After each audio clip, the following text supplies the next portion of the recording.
Welcome to another episode of Systematic Geekology. This is a space where we seek to create and cultivate healthy conversations between those things we geek out on and the philosophical and theological questions that often arise out of our fandoms. Like, what does it mean to be human? What makes a hero? What makes a villain? How do the stories and narratives we geek out on shape how we live in the world? We are your priest to the geeks. We aren't all ordained, but we see ourselves as mediators at the intersection of geek culture and going deeper in our faith. We don't always have to agree, but we do respect each other, and we see everyone as a beloved child of God. Everyone geeks out on something, so come geek out with us and enjoy the show.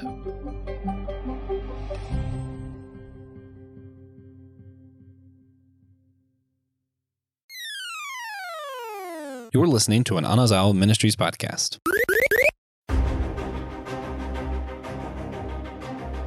Are you a writer of fan fiction? Perhaps you dabble in world building.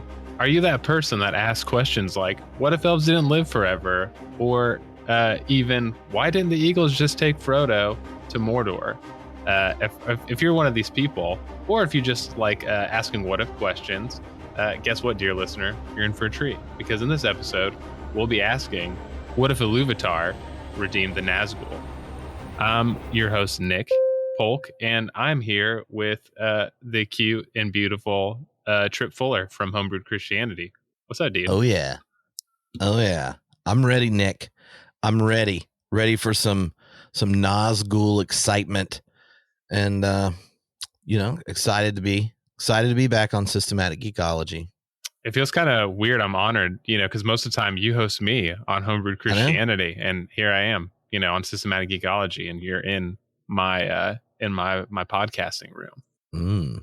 So well, I just, before we get started, I know we're going to be doing some what if here. I just want to dedicate this episode to Jeff Morrell, Australian actor, the man behind the character Waldrig in Rings of Power. Jeff, if you listen to this, or anyone that knows Jeff, just let him know that the level of appreciation that Nick and I have for his most excellent work in Amazon's Rings of Power is of it's a very, very deep. And I just want to dedicate this episode to him in hopes that he will come on Systematic Ecology with you and I as we near season 2 of Rings of Power. So, Jeff, I'm going to salute you with something really, really important. The Horn of Gondor. I know. Yeah. Jeff Morrell, absolute icon, probably the focal actor of the Rings of Power.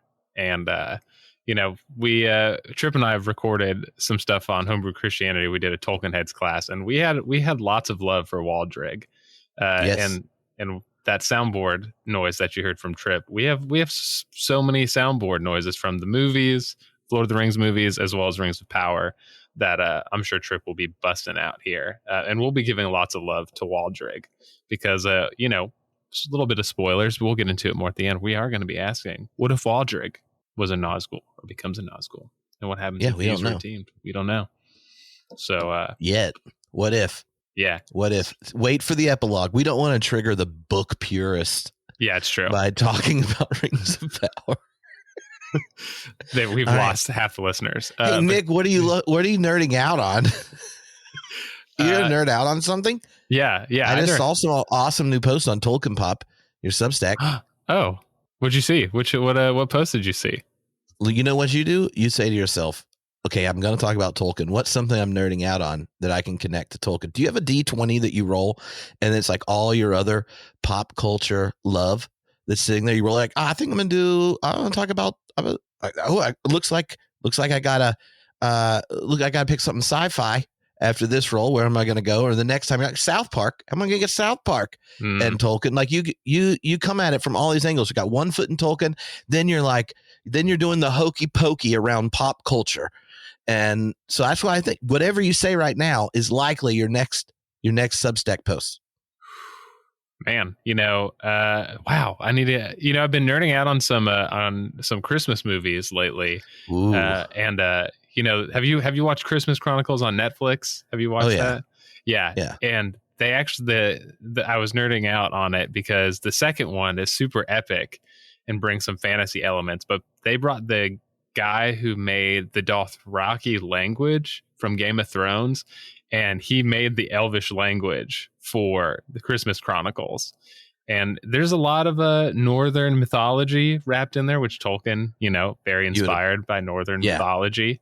And I need to do a Christmas Chronicles Tolkien pop article. So yeah. I've been thinking about that a lot lately. Yeah. Well, I just finished last night reading the Father Christmas letters with Cora and Haven. Hell yes. You like got to the end, you like just finished them up? Last night. Yep. How did they respond? Great. They wrote Father Christmas, and I've already written back in character. And Cora's concerned because Santa's handwriting is shaky, but shaky just like mine. Also, I'm excited about the new. I'm really enjoying the Immortal Thor comic book run. I think it's about 5 in, and just started the new Jason Aaron Batman one.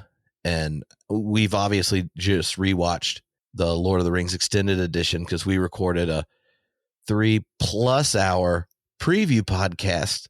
And some people are like, Tripp, why did you and Nick and Craig record over 3 hours setting up a rewatch of the extended editions? And I was like, you haven't even finished the first movie at 3 hours. It really is a preview. It's just a preview. It's really just to test your endurance, Yeah. And after that, we'll do a post holiday binge watch of Lord of the Rings extended edition podcast. Yeah, so if you listen to the podcast on Homebrew Christianity on the regular podcast feed or the YouTube channel, and then the post whenever we get done with Christmas, you're gonna have like 24 hours worth of content with that in the extended edition. So a whole day of Peter Jackson's The Lord of the Rings movie trilogy. I mean, we're just givers in that way. Givers. You're welcome, people. Yeah, you're welcome. Tripp talking about you're talking about Father Christmas, and you're literally embodying Tolkien's parenting style, and it's pretty cool. For those listening, Tolkien wrote his children Christmas letters as Father Christmas, aka Santa Claus, all throughout their childhood, and they're published in a book. They're very wonderful and charming. We talk a little bit in our little Christmas episode on Lord of the Rings. So with that, with what we've been nerding on, let's jump into our little episode on what if the Nazgul were redeemed. And first off, I'm going to give a little summary of who the Nazgul are, how they became Nazgul, and how they became Sauron's chief agents in the Lord of the Rings. So, if you didn't know, people, if you haven't watched Rings of Power, or if you haven't watched the movies or done a deep dive, the legendarium of Tolkien's Middle Earth is split into 3 ages. First age, the world's created. Thousands of years go by. Second age, one of the big baddies, Sauron's boss, is defeated, and the second age happens, and then Sauron's defeated, and the third age happens, and then of course Sauron gets defeated again in the Lord of the Rings, and the third age ends. So the Nazgul pop up in the second age when Sauron starts coming around and making cool rings and starts deceiving people and starts trying to be the ruler of Middle Earth after his dark daddy leaves the world by Iluvatar, the god of Middle Earth's hand. And the way that Sauron recruits people is that he lies to them and corrupts them. And so he finds 9 ruling men, humans, dudes who are ruling different kingdoms across Middle Earth. And he makes these rings by himself with the power of the One Ring. And he deceives them and tells them that they can have all the power, all the glory, if they wear these rings and help him out. And so We don't really know much about the Nazgul and their nature, or who they are, where they come from. So we know 3 of them are Numenorian rulers that are like different kind of magistrates or whatever who rule in different Numenorian outposts. And Numenor are Aragorn's ancestors, by the way, people. And one is an Easterling by the name of Kumul, and he's the Witch King of Angmar. And so over time, these rings corrupt these kings, these humans, and they lose their physical form and they become like basically pure spirit, and are kept unnaturally alive through Sauron's power. And they basically become enslaved to his will. And throughout the second and third age, they basically go around doing Sauron's evil deeds, dressed up in black robes, or sometimes they're actually invisible. And sometimes they even like take off their robes and sneak across places and do some spy work. So there's, if people are like, Lord of the Rings, very wholesome. Maybe a little nudity in Lord of the Rings. Be careful. There's hobbits, but it's always in the invisible world. That's right. Unless there's hobbits, hobbit nudity is fine. They take baths. The body hair. Yeah, that's right. You can't see nothing. Yeah, still rated PG. Yeah. You can't see anything with dwarvish women anyway, because they got body hair as well. Yeah, that's what Tolkien was planning. He was worried that eventually people are going to adapt him into different areas, and he's like, how am I going to keep it, ready for the Catholic, where the only time heart and hearth get connected in certain ways is obviously in the sacramental space of the bedroom. Then he's like, well, we need to make sure there's hair on all of our big protagonists. Yeah, lots of hair.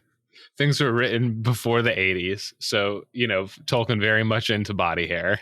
And we'll leave it there before we go off the rails. You're welcome. For people that hear that summary and only experience has been in some of the movies and such, this is why when in Fellowship of the Ring, when you see the Nazgul, they're running around on horses that obviously haven't been treated well, considering how creepy they scream. And you got like the hood and such, but and the armor, but you don't really like see faces and stuff like that. That's because they've been around for a long time. And one of the other elements that people may not pick up, right? They start out, you get in the films, they started out as men, mortal men. But like they've become more controlled by Sauron over time. They've become more entrenched, right, in the power of Sauron's kind of evil purpose. And what was happening in that time? They became less and less material. I would just like to pause there for a moment. One of the big things about Tolkien, because he's actually like inspired by like basic monotheism, is that material reality, created reality, is good and valuable. And that when one dissipates, escapes, and becomes less and less attached to their materiality, to their groundedness, to even the natural frames of life, right? Like even the way the ring affects Bilbo, he felt like butter spread over too much toast. This kind of thing, it is detaching from the given natural goodness of the flow of life, of materiality to embodiedness. And so like, think of that. The ring wraiths represent in many, many ways to the perverted human desire for power over against the recognition of the gift of Iluvatar, which in the question, the what if, can Iluvatar redeem the Nazgul? Iluvatar is like the one big god. Like it's the monotheistic deity that's there. Obviously, this happened this is the story. It happened in the Third Age before Jesus. So you don't know who Iluvatar is yet. But it coheres with this Catholic vision that animates Tolkien. And so materiality, natural created goodness is something to be cherished, defended. Your relationship to your garden, to your neighbors, to your to the earth, to the land, all these kinds of things are sitting there. And I say that because a lot of people could naturally hear the framing of the question, the redemption of the Nazgul, and think that redemption would just equal, like them getting loved by Iluvatar again. The story of breaking away from Iluvatar's gift is really breaking away from the boundaries of your finitude. What is the gift of humans, Nick, that elves and dwarves have lots of little debates about? Man, I just want to point out, systematic ecology listeners, you've probably experienced Tripp, but this is what happens when you have a professional philosopher of religion who loves Tolkien come on and expound on the nature of human nature in relation to a creator god in the monotheistic world of Middle Earth. But the Tolkien, at least in Middle Earth, brings this kind of classic dualism where it's material and spirit. But unlike a lot of stuff that happens with dualism, as Tripp pointed out, that instead of the material world being bad, it's good. And Iluvatar gives humans the gift of death. And part of their natural, I guess, just being is that they live in the world to influence it in a way that is in line with the will of Iluvatar, which is good. And once they die, which many people here will know that elves are immortal, they do not die in the same way that humans do in Middle Earth. But once they die, their fate is not determined by the natural flow of the world, I guess. I don't know the right word for that, but it's basically the natural ability of humans to shape history and even the afterlife in the way that they want to, as long as they're kind of jiving with Iluvatar's goodwill for Middle Earth. Yeah. Recently I'm in the middle of rereading the Silmarillion, and something kind of really struck me in it that might even really help thinking about this question. Which I know y'all have done the cosmology origin story series, so y'all have talked about the origin, like the creation, the music imagery that's used in creation in Middle Earth. But as the first 4 or 5 chapters, it kind of lays out this kind of strata of creatures. Some function like the Maiar or these high deities and such. You could think of them functioning very similar to like how Greek deities did. They got different jobs and responsibilities and such, and most of the time they cooperate. They might have their little disputes. Oftentimes they have a pairing, right, where there's some other kind of demigod who it could be their partner if it's a male and female dyad, or the relationship between air and water or whatever. But it's a way of talking about like there's all these different responsibilities for the functioning of Arda, Earth, or creation, right? Like the deity has now invited a multiplicity of responsibilities to have this web of relations that set the framework. You could imagine that happening, and then that Tolkien's sitting there reading like the beginning of Genesis and says, well, you got in the beginning, first day light, but then it gets to let the earth bring forth and let the waters, right? Like you can see this shift in the days of creation to God speaks it and calls it out of the depths. And there's this, and then what has been invited into the creative enactment then gets its own agency, and they create. Let the earth and Tolkien's like, great, that's an excellent thing to give a deity. I really hope they don't go make dwarves behind my back because they get so excited about my creative status, my act of creating, right? Like you could just see these kind of layers, right? And then you get to it's like the Maiar, like people like Gandalf, the wizards and such, they get embodied in things, but they kind of function like elves, not like the elves, but like angels. And then the elves are kind of like closer to that. They have this deeper stewarding, and they're so grounded into the rhythm of life. They're attached.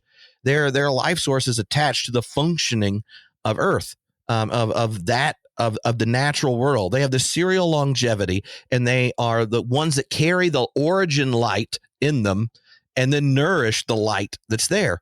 But all of it is set to bring in the maturity, the human beings. And the human beings get a couple things. The gift of death. They have a beginning and an ending. And unlike elves, and unlike so many of the other the things that are higher, they have a level of freedom that allows them to resist the call, the music, the will, desire of God, and to embody it in creative ways where you could get into a situation and I don't know, there's like a new eruption of it. And the only way it works is because there's all these layers of creation, all these other entities that are a part of it. But at the very heart of the music from the very beginning, and even these other deities didn't anticipate it, was this like this crescendo where this creation everyone's supporting and nourishing, there are creatures that can both know themselves as created beings and will individually and collectively to bring new expressions of the divine music into being. That's what's sitting there happening in this story, and in Tolkien's fascination with things like eucatastrophe. These kind of events you don't see coming, and they're kind of like eruptions of grace in the movement and flow of history. Those kinds of things are attached to human beings doing and embodying the very responsibility that, unlike the other sentient parts of creation, they have the simultaneously gift of freedom, the gift of death, and the gift of life structured in community. So what does that look like? Well, it's sitting there. And that's when you ask the question of like, could Iluvatar redeem the Nazgul? Then you have to say like, well, who are the Nazgul? They are these things that, lost their materiality, given over to the rings that have started to control them, warped into the purpose of Sauron, like resisting just like his big baddie daddy Morgoth did, like the desire of Iluvatar. But they also have a dignity that Tolkien could never take away from them. It is above the pay grade of any finite thing to remove the image of God from something God made and gave it to. It is very clear when you read the Silmarillion that is the unique thing that Tolkien's trying to get at, a dignity of the human. What are these beautiful eruptions throughout Lord of the Rings? Faramir recognizes it in his enemy. Right. Well, they would tell a story, these enemy we just killed, where they're the hero in it, and wonder what they left home and are killing for. Right. Like you see this kind of notion of redemption throughout Lord of the Rings is grounded in a dignity that's given by grace by the creator. And it is above the pay grade of Gandalf, Sauron, Morgoth, and whoever the hell it is to erase it. Right. So I think if we are asking this and Tolkien's sitting here, he would be like, well, why are we doing this? Look, do you might get me to have to rewrite things, and then I might turn in to George R.R. Martin and never publish a second half of this. But I bet he would hear this question, just like when he got a letter and it irritated him when people were like, well, what about the orcs? Like, why are they just little rocky flesh murder bots? Like, well, what about the fact that all creation is created by a good and loving God for a good purpose? Why did you get out of this? Where do they come from? Right. So the question about the redemption of the Nazgul, could Iluvatar, right, is even the way the question's framed. What if Iluvatar? I think Tolkien would have to go, well, I know we have to come up with a way it could happen. Yeah. Otherwise, I'm gonna have to treat this like the orcs.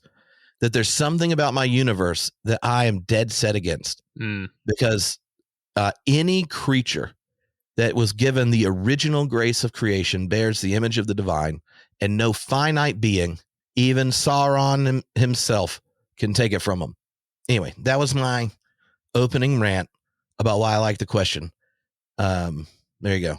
No, it's awesome. And I think that, I loved how you connected the asking can and should, or at least should there be a way for the Nazgul to be redeemed, and connecting that to the orcs, because as Tolkien, when he finished the Lord of the Rings, the rest of his life afterwards, because he was an older man when the Lord of the Rings was published, and after the success, he originally wanted to publish the Silmarillion first, and people were like, this is too out there, kind of crazy, people won't read this. And so of course, after the success of the Lord of the Rings, they were like, yeah, just give it to us when you're done. And instead of finishing it, Tolkien explored like philosophically and theologically the nature of his world, because he did, as you said, Tripp, say like, oh, the orcs are created by God and therefore have an inherent goodness. We have to do something. And the same with these Nazgul, who are humans, who have this natural ability to choose, even beyond their even beyond the evils that they do. You know, we see Gollum, who is a hobbit, but hobbits are a subset species of men essentially and have the same type of capabilities. And so I think it'll be a good thing to dive into, like the nature of redemption in Middle Earth throughout the history. And I think we'll ask, has Iluvatar redeemed anyone else, or positively intervene on behalf of someone that went beyond their normal capabilities or nature? And I think we could go on for forever. But one of the things is that it was interesting that Tolkien's god Iluvatar gives Morgoth redemption first. Even at the Morgoth falls, attempts to destroy all of creation, making it more beautiful, in his destructive acts. And even after destroying and causing, creation to attack itself and basically plaguing all of Middle Earth with hatred and deceit, Iluvatar brings him back to Valinor and says, "Why don't you come back, help us rebuild?" Which is just crazy. And we talked about how Tolkien is a little more open and relational, friendly, maybe even process friendly, and how the god of Middle Earth redeems the devil. And a lot of people in the outside world say that the Christian god, in its classical and different forms, does not redeem even Satan. Anyway, I just want to hear. Yeah, it's always a good point just to note here that while people may think that that's off the table for Christians, it's not. Right. Origen, like the early church theologian, the guy that worked out the inner logic of the incarnation that his predecessors, his students then used to develop the doctrine of the Trinity. In the first systematic theology written in church history's book called On Christian Doctrine, or the first one we have, he has a whole list of, these are just the basic apostolic teachings. One of them, freedom, another, love, right? Created goodness. And so he's like, well, obviously a free and loving God that wants people to love God back freely will just continue to pursue them before, after death, all this kind until everyone's redeemed. But I'm not sure about Satan, but I'm optimistic. That was Origen's position, right? And I think you can see that kind of thing at work when the original big baddie Morgoth doesn't get destroyed, doesn't get annihilated. This gets put in semi-deity timeout, and then gets set free, and then you got to go back in timeout again. But what was off the table was the elimination of the potential of redemption for the original big baddie, and so I don't think we can take off the table the redemption of perverted by the power of ring humans. So if you'd like to support our show on Captivate, feel free to go to captivate.fm and find our show, subscribe. You'll get access to any future online D&D campaigns over there. You'll get an extra bonus question for 4 to 8 times a month. You'll get extra content like that through there. You also get a one-time donation you could make to help support the show right on Captivate. So you don't get anything for the one-time donation, but if you would like to just support the show once, do a quick donation, you can do that through captivate.fm. Our overhead includes editing software, marketing, equipment, recording software, and a whole lot of other stuff. And we really appreciate everybody who can help keep the lights on. Yeah. So when you think of that, let's take stories of actual redemption that exist in the Legendarium, and maybe some of the ones that even exist in Lord of the Rings, since people will be more familiar with them. What do you think of? What do we learn about redemption from the story of Boromir? Ah, man, he's so good. Boromir is a super complex person where his dad Denethor is he's in charge of basically defending against Mordor. He's like the first line of defense, and he needs power. He needs forces, and Boromir has kind of been leading the charge against the forces of Mordor as a general, and slowly but surely they're kind of losing. And Denethor, we find out later, has been looking at a Palantir like Saruman, and Little Sauron. seeing stones you drop your hands on.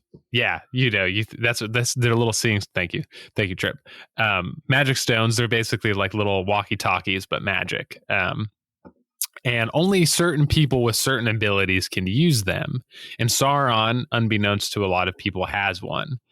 And Sauron has been, throughout this war, has been manipulating Denethor into despair, causing him to do rash things that is going to bring about the downfall of the kingdom of men in Middle-earth. And so Boromir, basically, on a whim, goes to Rivendell, seeking counsel and seeking help, because they're losing in the war, and finds out that, oh wow, okay, Frodo, this little hobbit dude that he's never seen or heard of, has the ring, and they opt to destroy it. And Boromir thinks it's a bad idea because they could use that weapon against the enemy, not in a way that Boromir wants to perk himself, or unlike the movies, Boromir in the books has a genuine desire to not prop himself up as an individual,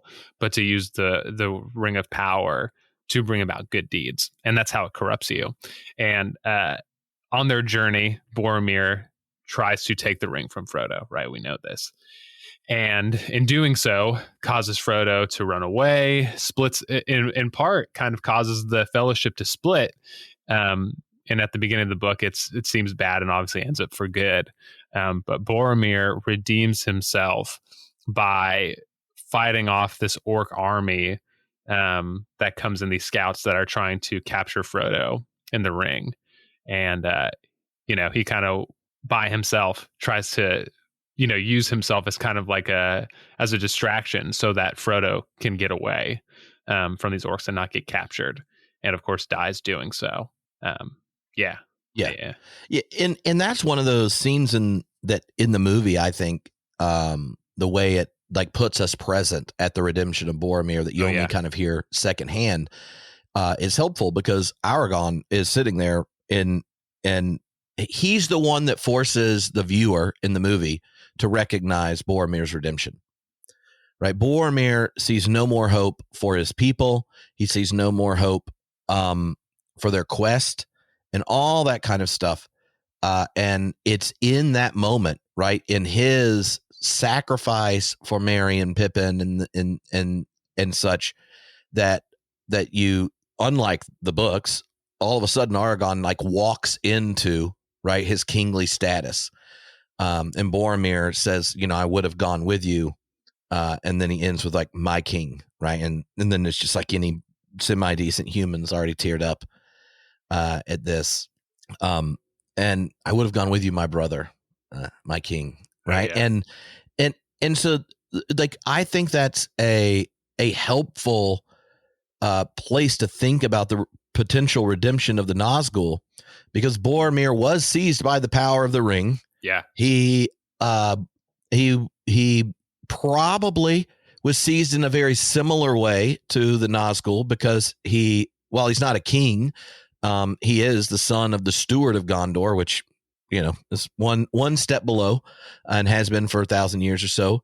And he gets redemption by sacrificing himself for the good he just worked against.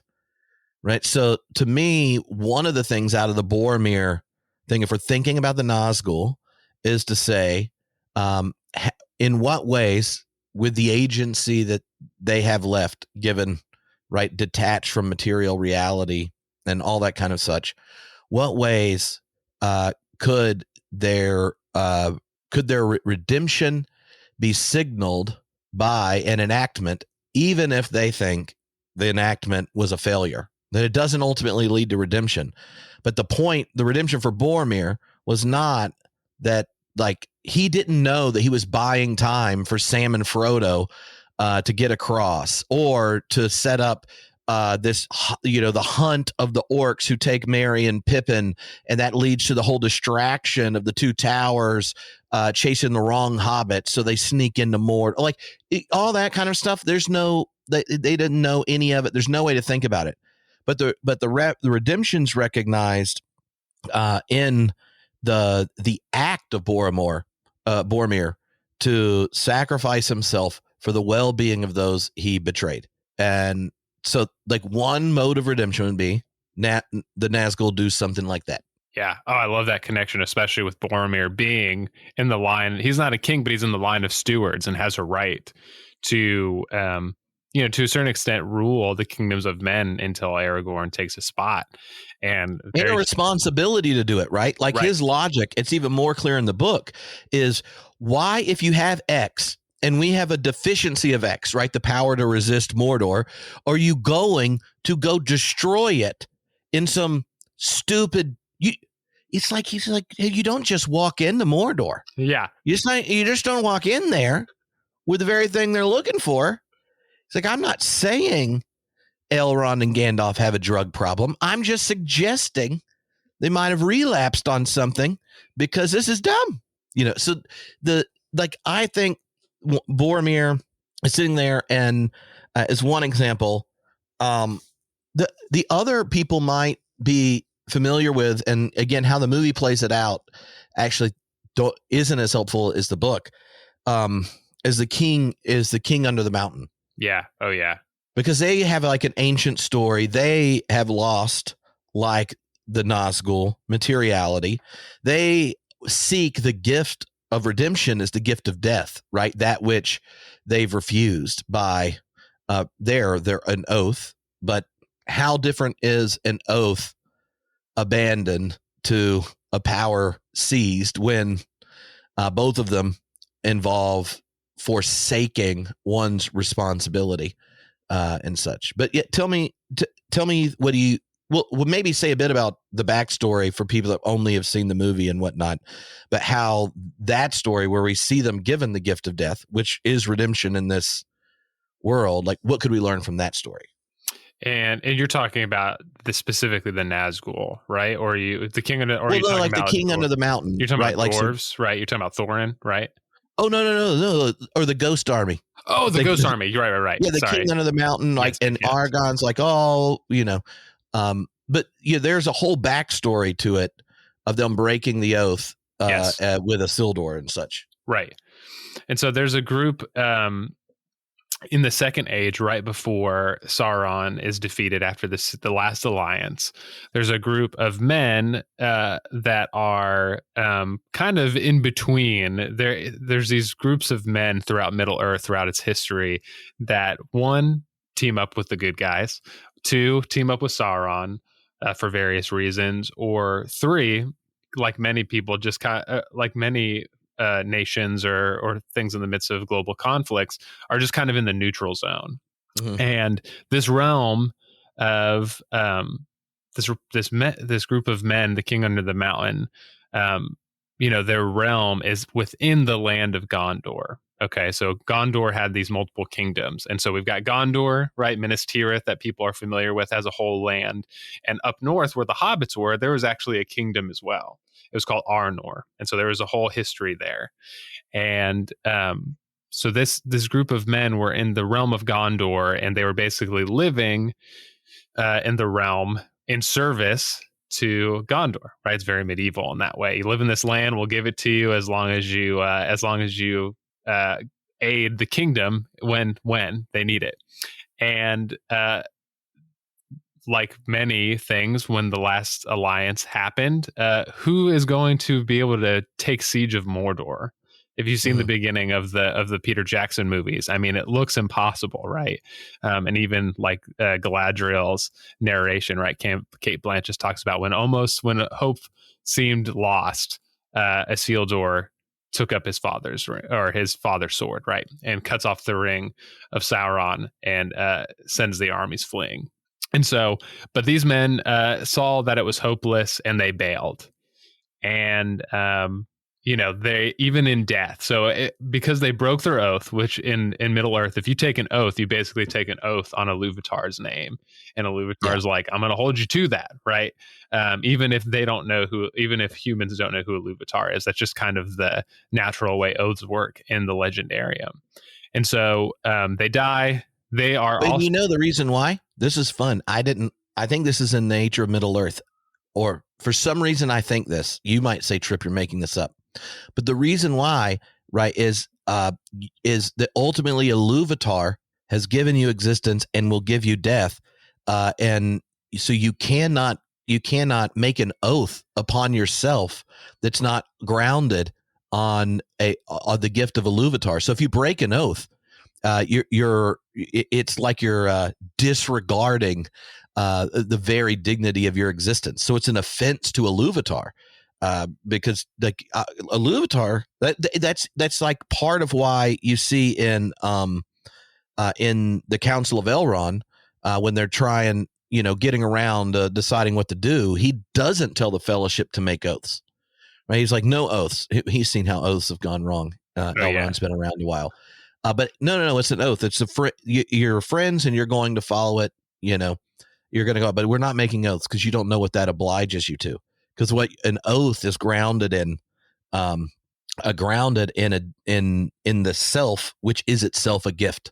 Anyway, so no, it's great. It's true, and we won't go too crazy into the back, but in the first stage of Middle Earth, elves make oaths, and they become in this catch-22 because they, at the end, the sons of Feanor, who are a group of elves that end up creating all kinds of messy situations in Middle Earth. They don't want to fulfill their oaths because it's going to cause people harm and themselves harm. But they're in a catch-22 because they've already kind of thrown away their dignity, quote unquote. And Iluvatar's like, well, you got to do it.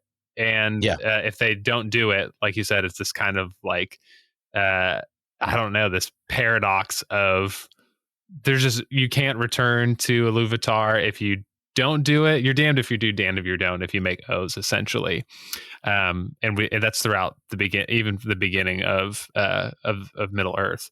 And so these men, one of the cool things too, and we could talk about how redemption also is extended through human beings as well, and through others. And Iluvatar doesn't just kind of intervene supernaturally, but someone like Aragorn, who kind of at least speaks Boromir's redemption and recognizes it, also has the capability to, because he's the rightful ruler of Gondor, is able to meet the king under the mountain and the dead army and hold their oaths fulfilled, right? And in doing so, channels almost this gift of Iluvatar, and which is so crazy to think about, having the authority to be like, yeah, I speak on behalf of Iluvatar. Your oaths are fulfilled, which he doesn't explicitly say, but that's essentially what's happening in the background.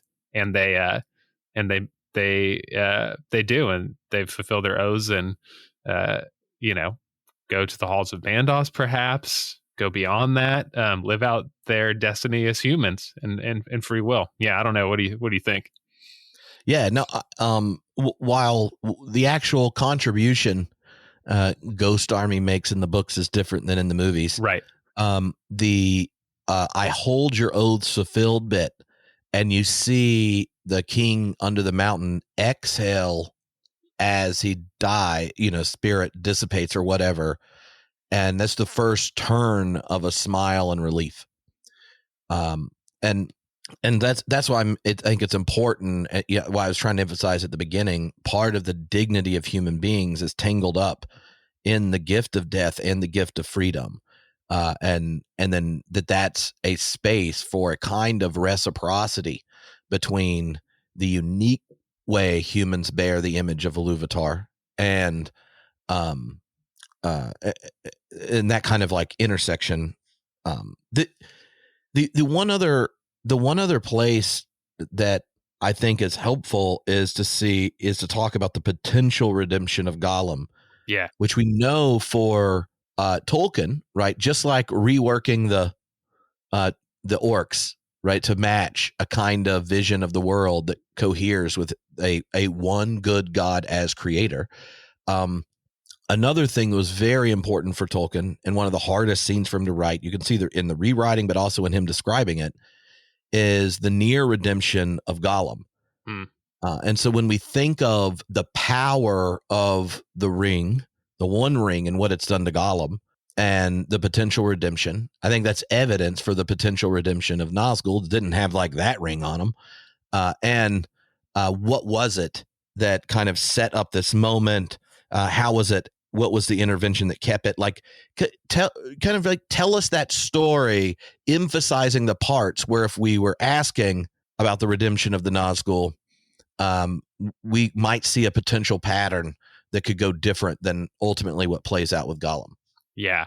And this is, oh man, Gollum is such a, once you dive deep into the history of how Tolkien wrote Gollum, and even seeing how Gollum redeems himself, but then also turns back. And if he doesn't turn back, he wouldn't have been able to, the Middle-earth would not have been able to be saved because of Frodo's, quote unquote failure. But Tolkien was a man who wrote things that weren't necessarily consistent throughout Middle Earth. And it gives it a sense of realism that when we ask these questions about, death, why do bad things happen? Why do people act certain ways? And sometimes things just don't make sense. And Gollum is this case where people argue throughout the fandoms as well as like academic literature on whether or not Gollum was enslaved by the ring, and whether or not he had the will to do anything but go after the ring. And so of course, people talk about the orcs and the servants of Sauron. Do they even have free will, or are they enslaved by the power of the One Ring? And of course, this extends to the Nazgul. But we see as Gollum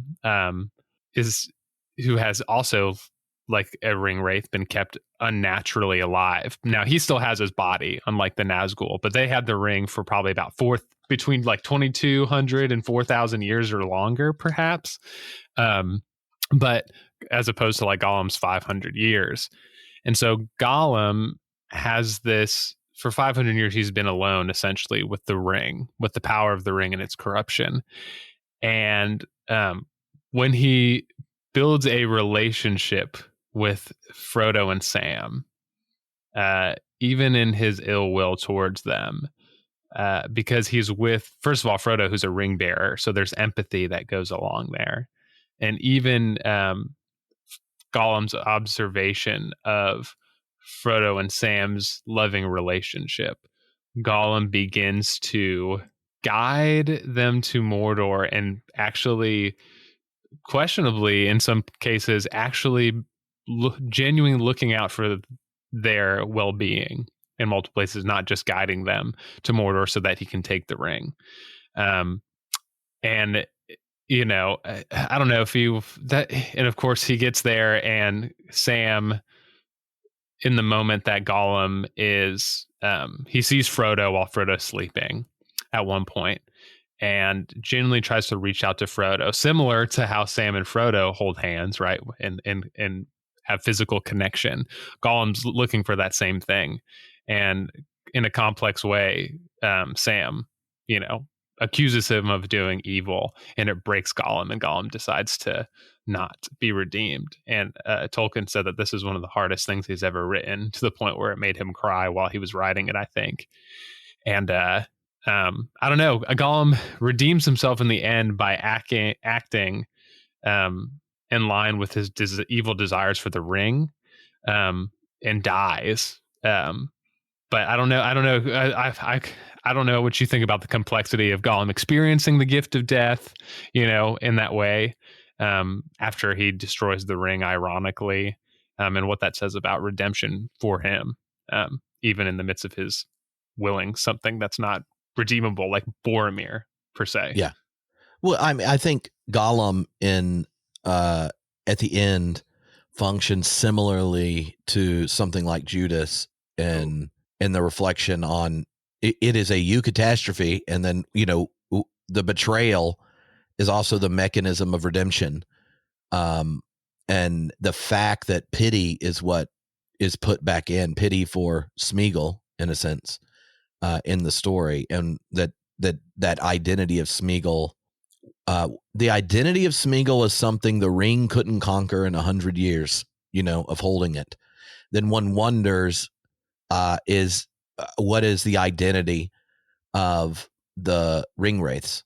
And one of the amazing things about both the book and the movie, and Andy Serkis reading the book is my favorite, but because he obviously does the cool voices from the movie, and you get more of the Smeagol Gollum character. Oh yeah.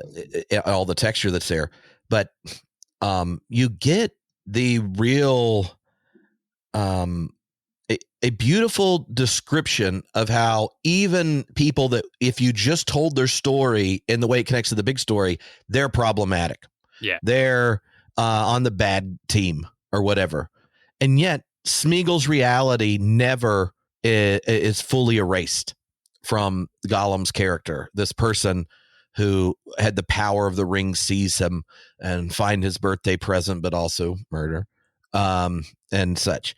And I think that is, if the one ring of power can't erase the identity, the created identity of Gollum, then it's hard to imagine lesser rings are going to repeat it. Now, then I thought, you tell me what you think about this. This wasn't even in my rants I sent you in text message and just thinking about this.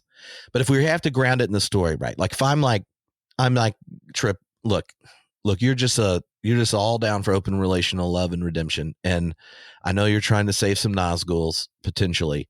Good luck. Right.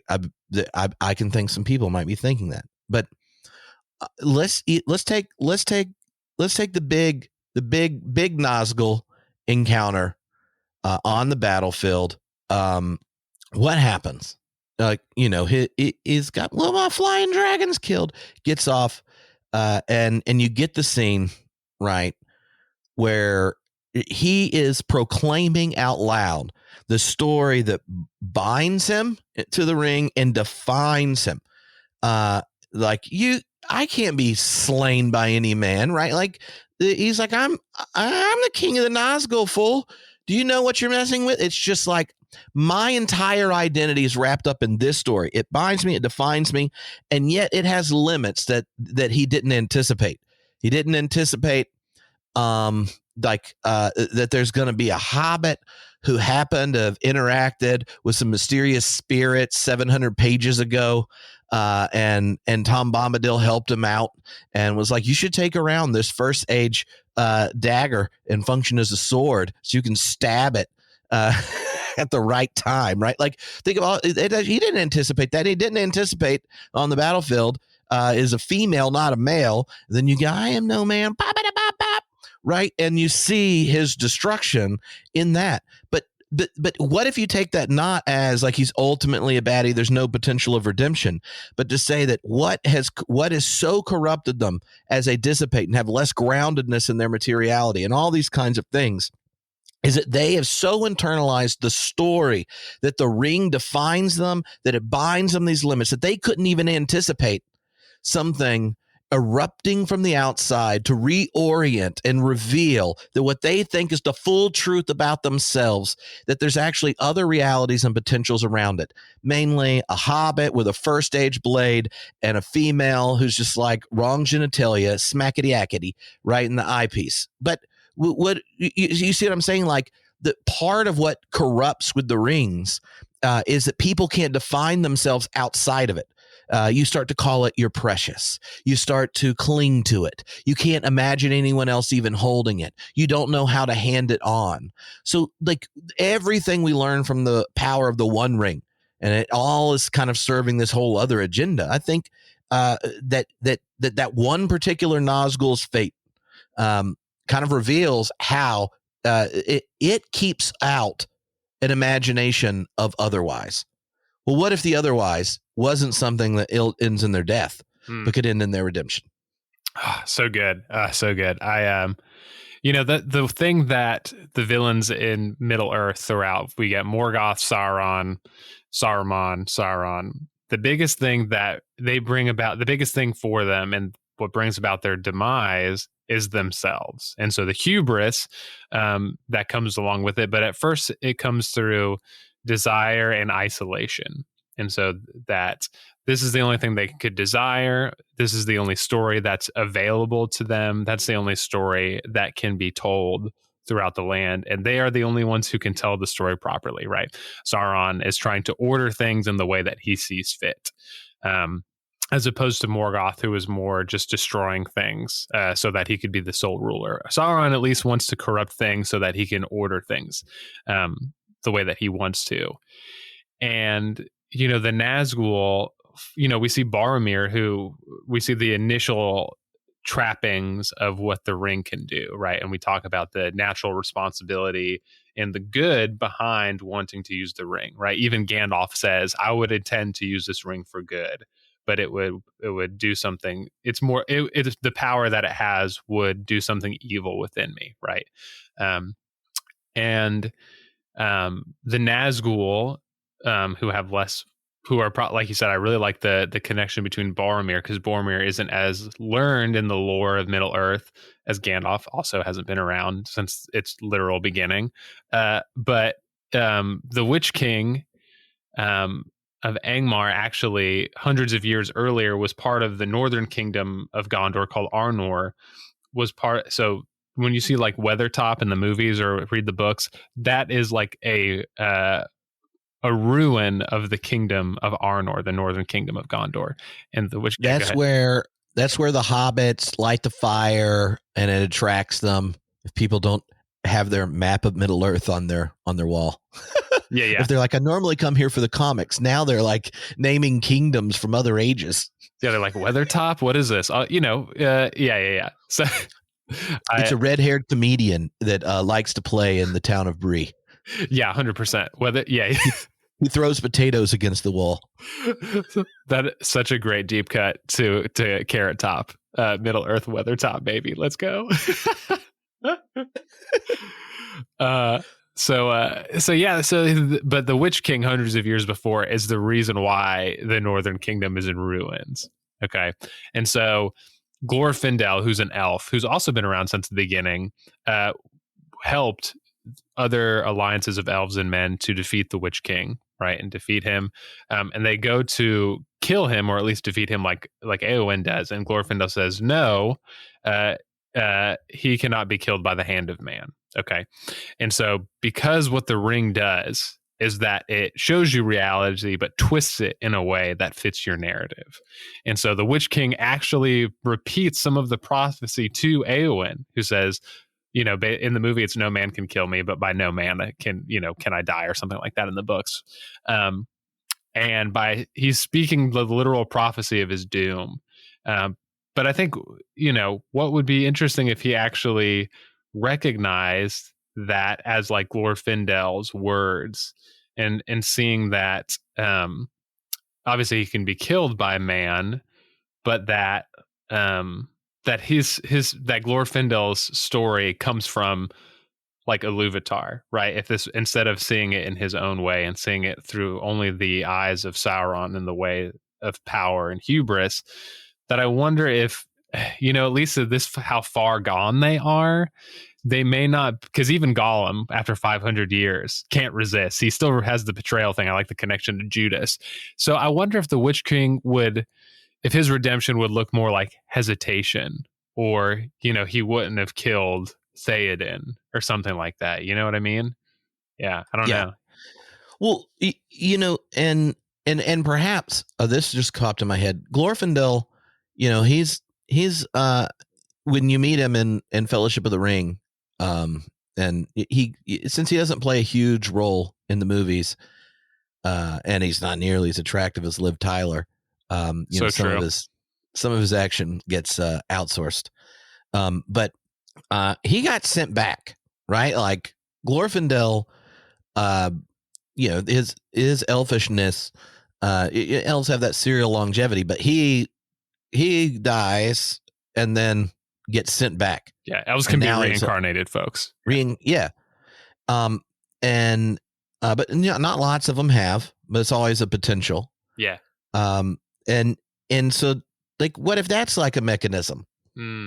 right? For redemption, where the Nazgul, like, because they've like so clung to this perversion of themselves, right? Like they've entered the spirit world, no longer grounded in their material reality, all that kind of thing. Like, what if there's a reintroduction to their materiality of sorts?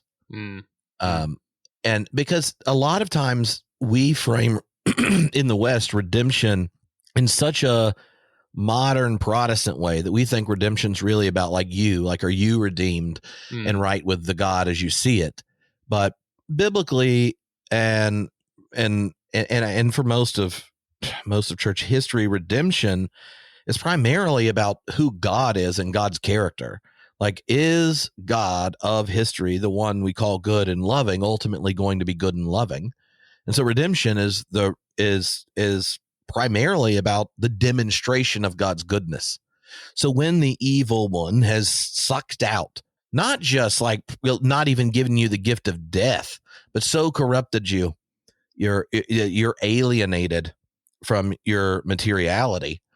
Like, perhaps instead of the serial longevity reincarnation thing, the whatever the turn is, that where they part with the attachment to the spirit world and the power that's gained through the ring, there's a form of reanimation of their materiality in that moment, right? Where, as opposed to doing where it doesn't have to be like a reincarnation or something, but when the power that pulls them and alienates them from the goodness of their body, it would be like you start seeing dust and junk flying up and they get like reanimated and take that first big breath.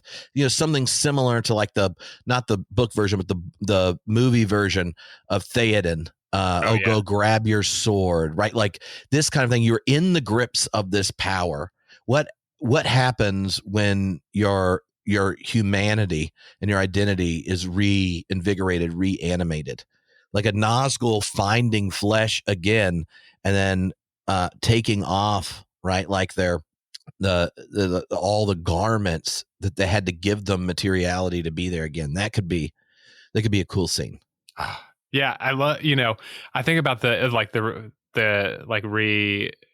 reintroduction of their bodily form, and I think they would have to have somebody if that were to happen, they would have to have somebody. And I think within Tolkien's Legendarium, it would have to be somebody who was, Tolkien does these things where there's like different degrees of goodness. And like you were talking about that demonstrate God's goodness or Iluvatar's goodness.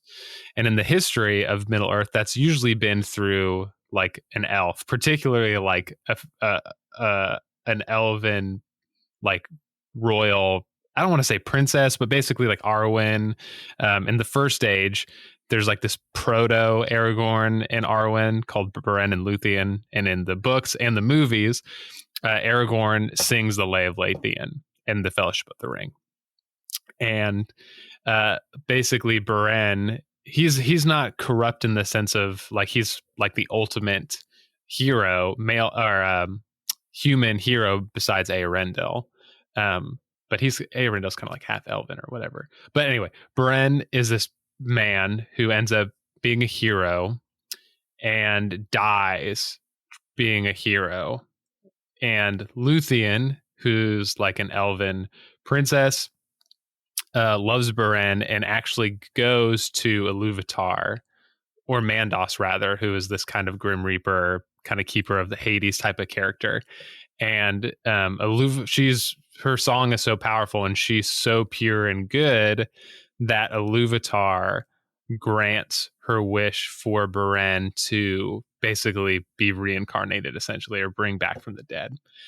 And even someone like, it has to be connected to somebody related to elves. Like we talked about how Gandalf's name literally means like elf with a wand or something, right? And Gandalf is the one who brings Theoden out of his kind of muck and reintroduces him back into his humanity.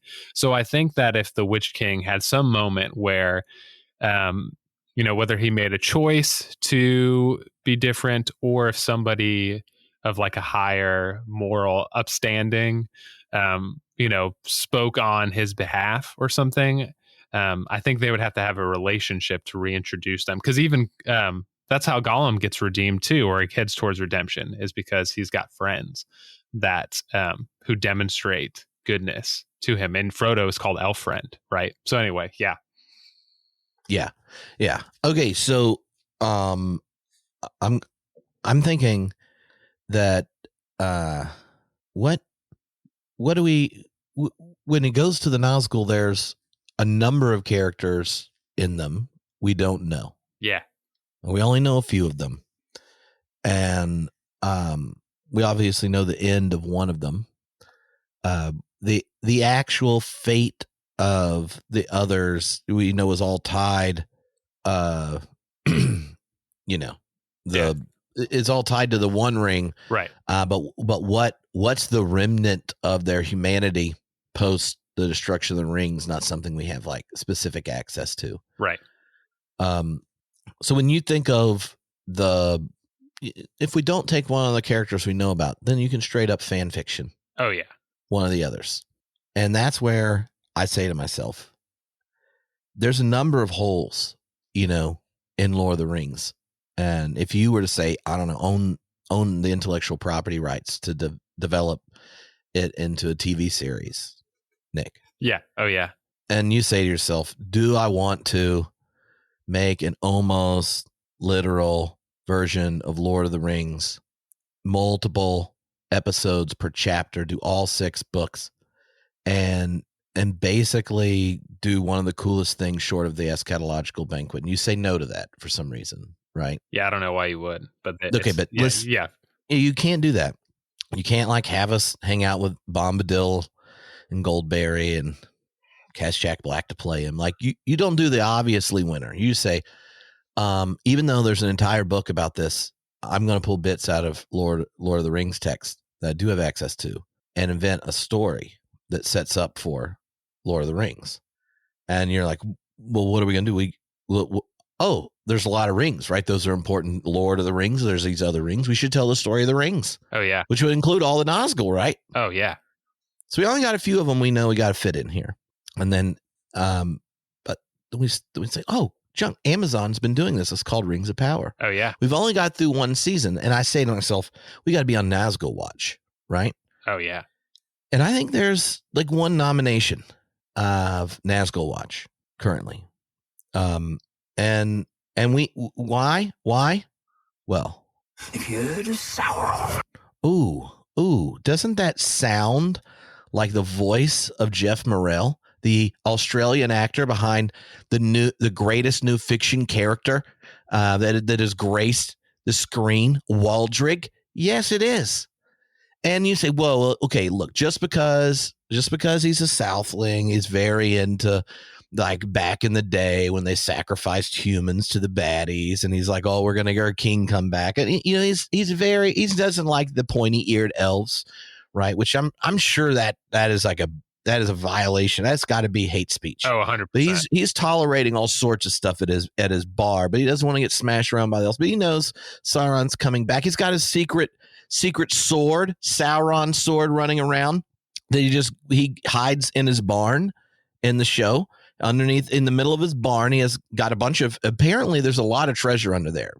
But the only thing we know that's under there that gets pulled out is his sword hilt. And you hold the Sauron sword hilt, it starts sucking blood out of you, leaving little scars, and you get all worked up. The sword gets bigger as you grip it hard, and it starts working its evil on you. Like he's been working with Sauron's evil sword for years, right? So he's already prepped. And then ultimately, Adar, the elf that's been corrupted, right? And that at least Rings of Power is trying to acknowledge later Tolkien's uncomfortability with the origin of the orcs and that they all come from the one flame. You see, it's got some positive things going on. But I'm thinking like we're trying to figure out the redemption.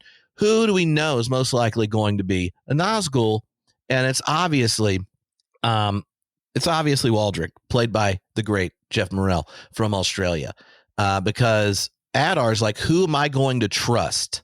Who am I going to trust to bleed out their arm into the sword so it gets just full length Sauron sword, drop it in the hole in the ground that just magically can be turned and connect to a volcano that will explode, shooting lava down all of our little all of our canals we've built for the lava, blowing up smoke. Like when he works his sword into the volcano and it blows its volcanic load into the sky. Now it's so dark that orcs can just run around, right, preparing the way for Sauron, who he's basically the Sauron John the Baptist, right? That is Waldrick. Waldrick definitely going to be a Nazgul. He was already pumped when Adar. He's like, is this Sauron? I know he can change and look different stuff. And Sauron later is going to be like, you think I'd come as a busted up elf? Look at my handsome ass body. Galadriel is getting all up in this piece, and her husband, we don't know where he is yet, but she's definitely been married 1,000 years or so. But nonetheless, she was like, I want to take a ride on the Sauron train, right? Like she was looking at him like she was almost a horse ready to go for a ride. There's a Rings of Power deep cut, if you all know just how excited she was going for a ride around on a horse. But so you're sitting there and you're like, okay, we're going to have Waldrick is obviously, most definitely going to be canonized. Maybe even the Tolkien estate puts a special stamp on it. Who knows? Ooh. One of the Nazgul. Well, what if he's the one that redeems, you know? Well, I even think that I think that we, as well done on explaining Waldrick's rise to Nazguldom.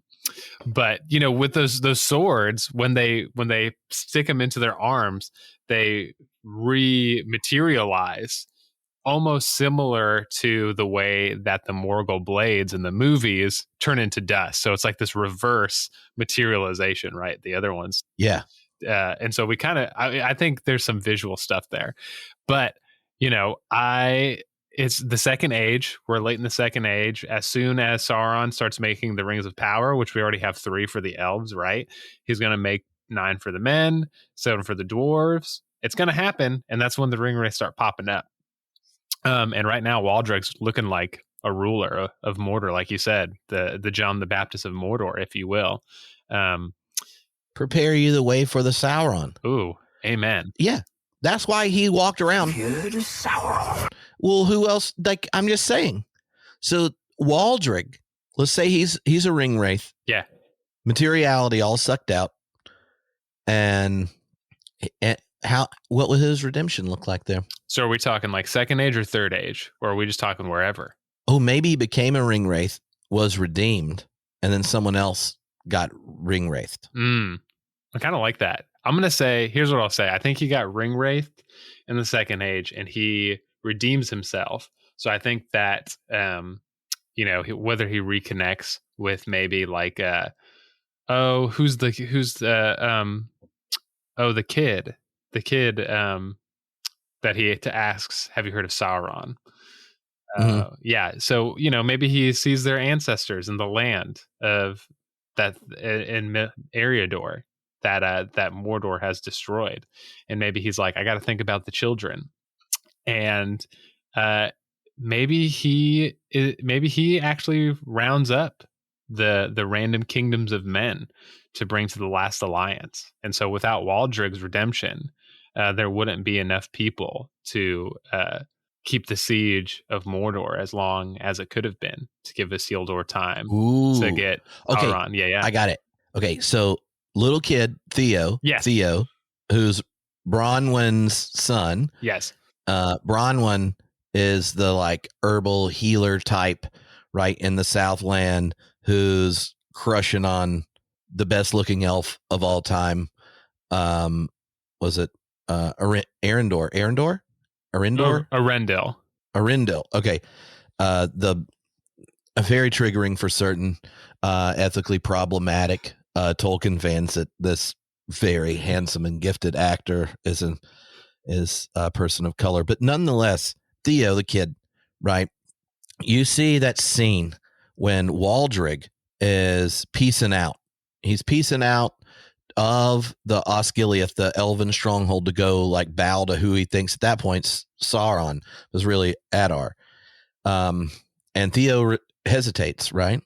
So what if this redemption thing starts where like he's like half, he's like not full ring wraithed out. He's getting ring wraithed out. Like he's been holding his ring wraith sword. It's like slowly sucking more of his flesh juice out, but he's not like fully gone. And he gets sent to do something, and it's Theo who's older or whatever. And he wakes up, he's about to just axe Theo, hands up in the air. Right. And it's just sucking out or whatever. And Theo goes to block it. He wakes up scared, and he sees the mark from when Theo held the sword. Oh, yeah. And Theo's there holding it up as he's about to strike. Oh yeah, a little kid. He's about to strike a kid, and he's like half ring wraith, slowly dissipating, and then he sees the scar on Theo, and yet Theo's protecting the kid, and he drops the sword, and it hits the ground, and he doesn't know what to do, but no one picks it up, and then he's just sitting there, and Theo realizes he knows the significance of him dropping the sword because he had held it before. Right. Experienced it. Totally. And just like the picking up of the ring and whatnot, he drops the sword, and he's sitting there quaking, Waldrig quaking, and Theo comes up and just pulls the ring off and lays it down. Oh, yeah. And then Waldrig is like the one who, like Bronwyn, who comes back with the orc head, right? Like, we got to get ready. Y'all don't believe me. Look what we got to prepare for. Now, who's the one coming back to spread the word? It's Waldrick, and he bears the marks of the intention of Sauron. Ooh, Yeah. on the gosh. With we get some Tolkien themes. We get him being redeemed by the acts of the humble, of the innocent, of the child. We get hobbits who are obviously not children, but childlike. Bearing the scars. Maybe showing people off, a little doubting Thomas action, being like, guess what, Nazgul, you can be redeemed. It's right here. It's right here. Yeah. And ultimately Sauron has to like kill him because he stands as evidence at the limitations even of the rings of power. Right. He resisted. Are we going to see a 1v1? Are we going to see a 1v1 of Waldrig and Sauron right before the last alliance? I need a little 1v1 redeemed Waldrig battle with Sauron. Yeah. But what Waldrig does is he goes straight Luke, Return of the Jedi. He drops the weapon. I won't fight you, Father. Ooh. Yeah. You may strike me down. So good. If Rings of Power goes return. The show ends right, like, or the season ends before he rallies them all. Like, he goes into the council and they're fighting, right? Like, all the different parts. Like, are we going to unite? Blah blah blah blah blah. And he like busts in, and they're yelling at each other, and he pounds his hand, Scar obviously on display, on the table, and if you heard of Sauron, and that's the last line of the season before the big battle. Have you heard of Sauron? He's gonna bring them together.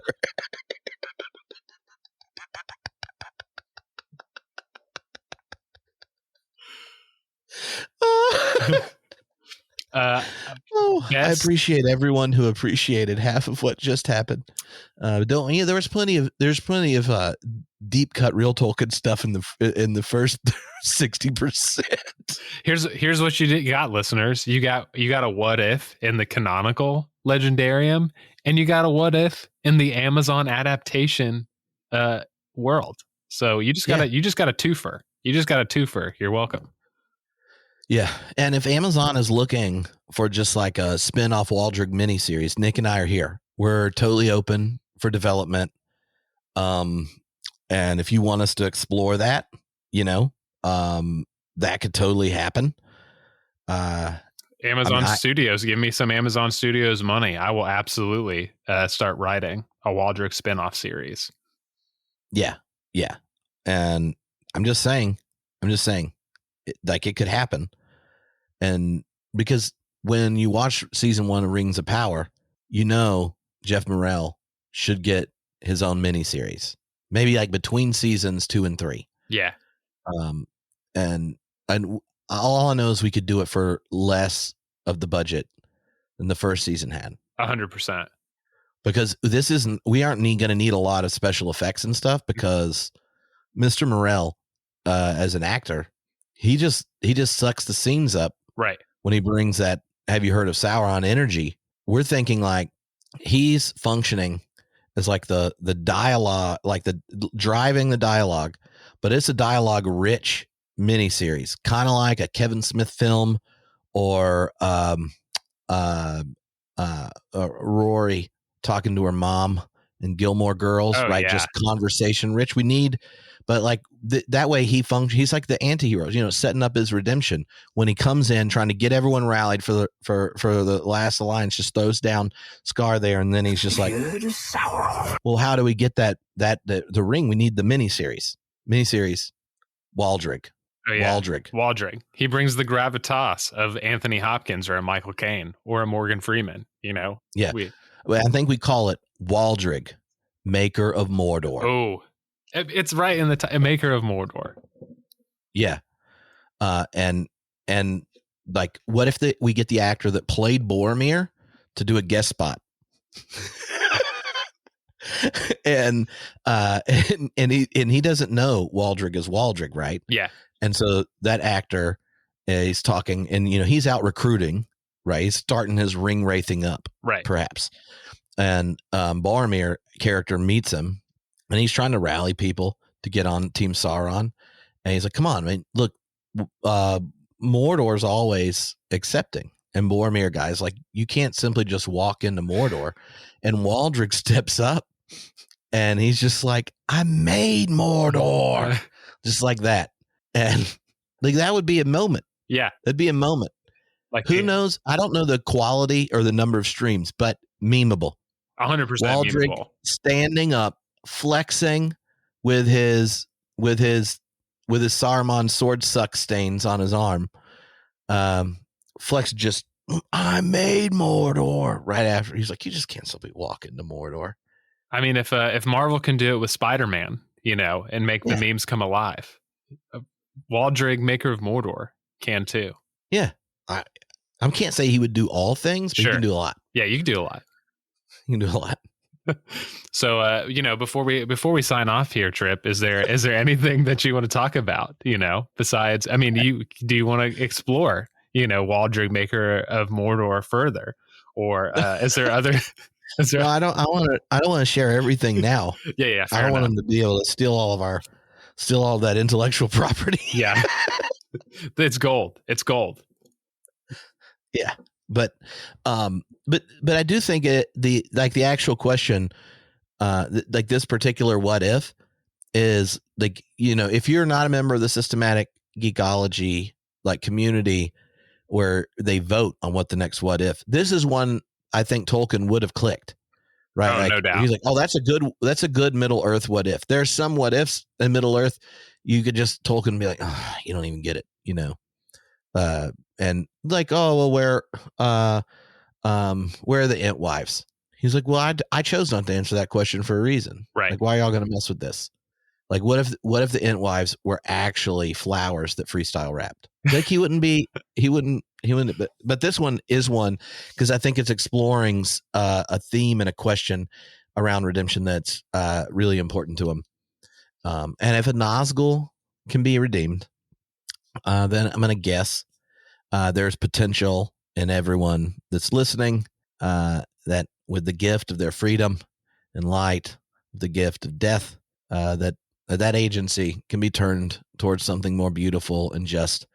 And if Paul said you can't even go to Sheol to escape the love of God in Christ Jesus, and Waldrig is just potentially, when the Amazon series comes out, a fictional testimony that you can't even ring wraith out with your growing Sauron sword, blowing up volcanoes of Mordor style, and be beyond the redemption of Iluvatar. Oh yeah. So I'm just saying.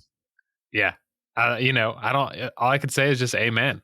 Amen to the redemption of Waldring, and I think that Tolkien might have been interested in hearing what we have to say about it, and maybe even consulting us on hey, how do I finish the Silmarillion correctly? Yeah, we'll consult with you, Yeah. J.R.R. Tolkien. We'll help you.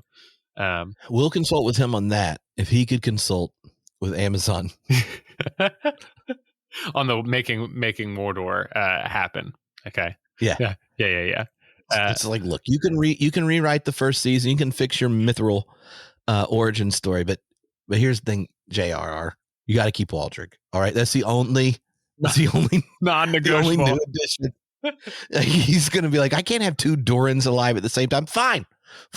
I already know how to fix it. You got to cut one scene, and Daddy Doran is a ghost. Right. Easy. Look, we've already got hours of podcasting explaining how you can fix that problem. Right. But Waldrick has to stay. Waldrick. Yeah. There's a deep reservoir of meaning there. Yeah. How about? What about recommendations, Tripp? Do you have any recommendations for our listeners? Anything they can go Godzilla +1. Oh yeah, the new Godzilla movie, or is it -1? I don't know. It's either okay. Godzilla -1, amazing. I'm advocating there to be a Godzilla -1 episode for Systematic Geekology because it's just that good. I had no idea what it was. Elgin and I had some extra time. We were out doing a little father-son weekend for his 16th birthday. And I'm like, let's go to the Alamo Draft House. Great place to watch a film. And Godzilla. He's like, cool. We can watch stuff blow up. Hardly any blowing up. I mean, there's a little bit, like 10% Godzilla, 90%. Just one of the best movies. It explores like the trauma of war and violence. It explores like the way we narrate our own existence when we have kind of failed in deep ways. It explores like chosen families and the life that can come on the other side of devastation. It has these real prophetic critiques of the kind of nation state justifications for military power as our ultimate protection. I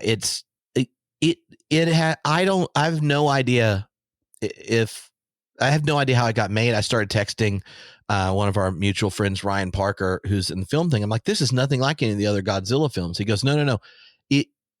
This is like the original company that owns the rights in Japan. So they get to keep making their own Japanese Godzillas. And there are people like in America, I guess Sony or whatever that owns it, that does like, the ones where Puff Daddy's on the soundtrack. Right. And so they get to do this. It's just the film is so good, it's blowing up. And I had no idea. Went in, we thought we were having fun, father-son weekend, and we like walk out crying, going like, that's one of the best movies I've seen in a long time. So Godzilla -1, go in. Don't go look up any details or anything. Just go in. And if you have that friend that never goes to real cinema, he just goes to watch things blow up, pretend it's a real normal Godzilla movie with great effects, and take them. Then be like, boom shakalaka. Because it's excellent.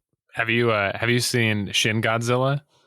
Mm-mm. That's my recommendation. It's on you can own it, but it's Japanese and very similar vibes where it critiques, kind of war, the trauma of war, because it's based in Japan. And there's obviously, Godzilla kind of to a large degree represents like nuclear war and things like that. And it's very eerie, very creepy. The acting is very good. It's got its action scenes, but it's not over the top like kind of American Kong versus Godzilla type of stuff. But very, very enjoyable movie, very fun. Lots of homages to like the original Godzilla back in the day, but just has the special effects to do so now. Nice. Yeah. So listeners, there's your recommendations. There's your exploration of what if Nazgul were redeemed. I think Tripp and I are in the positive camp. Redeem those bad boys. Redeem Waldrick. If he becomes a Nazgul, which we think he might very well much be. Redeem him. 1v1 Sauron. Beforehand, give him a one-off series. Hire me and Tripp as writers, Amazon Studios, and and give us money. And if you like this What If episode or other episodes, listeners, you can go to the Systematic Geekology Captivate Patreon, give us your money, where you get extra bonus stuff, access to voting. You can, follow us on Instagram, Twitter. Go to our YouTube page, subscribe. There's lots of really cool stuff on there that we do, as well as go find our Discord. We want you on Discord. We want to nerd out with you. What do you think? What if the Nazgul redeemed? Was Waldrig legitimately going to be a Nazgul? Is the Nazgul, are they redeemable? Do you agree with Tripp and I? Tell us why you're wrong if you think they can't be. But we'll listen to you anyway.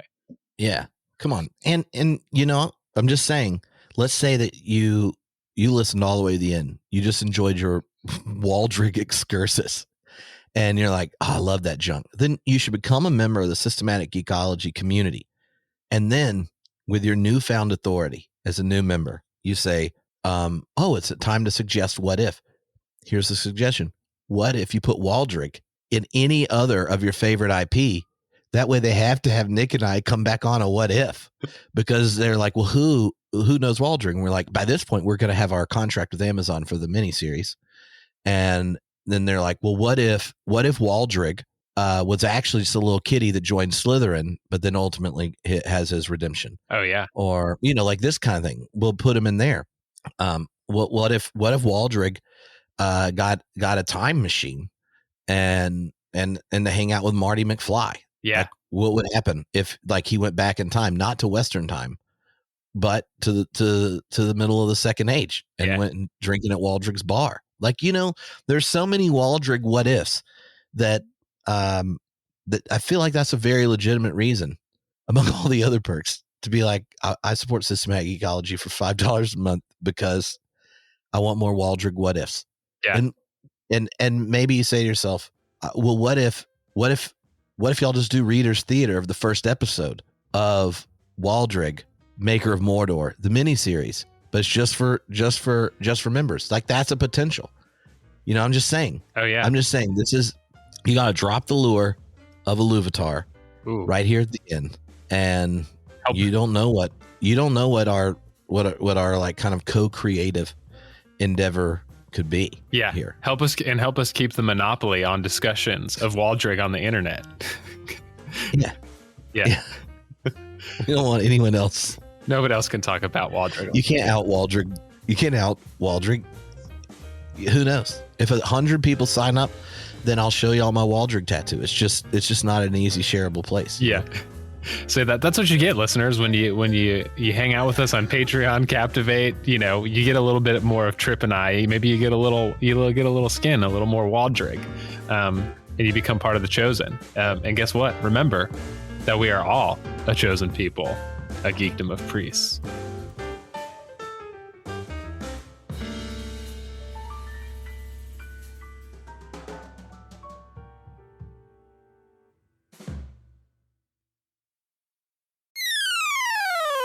Did you know Systematic Geekology has a YouTube channel? Now you do.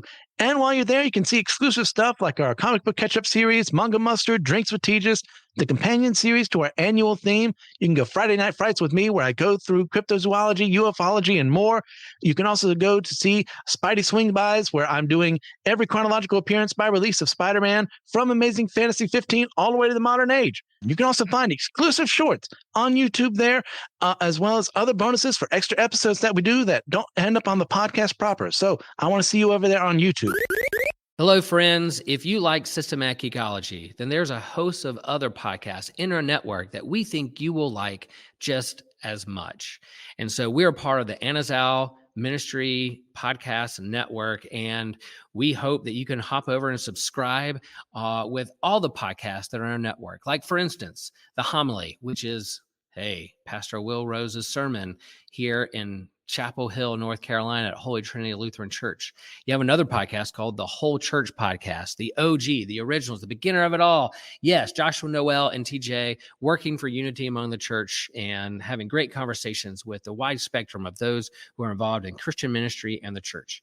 You have My Seminary Life by Brandon Knight, who's discussing what he's learning in seminary, what's He is learning his theological studies and bringing to the surface those big things that we're wrestling with and thinking through theologically in the church and beyond. There's the Let Nothing Move You podcast from Christian Ashley, who is walking through the Bible in a very Bible study type fashion and walking through the biblical narrative. You have Dummy for Theology. I don't think Joshua is a dummy, but hey, he's going to lift up theological themes that he's thinking about and wrestling with. And maybe there's not a lot of answers, but there's definitely a lot of great questions out there that he's lifting up with some great theologians across the whole spectrum of Christianity.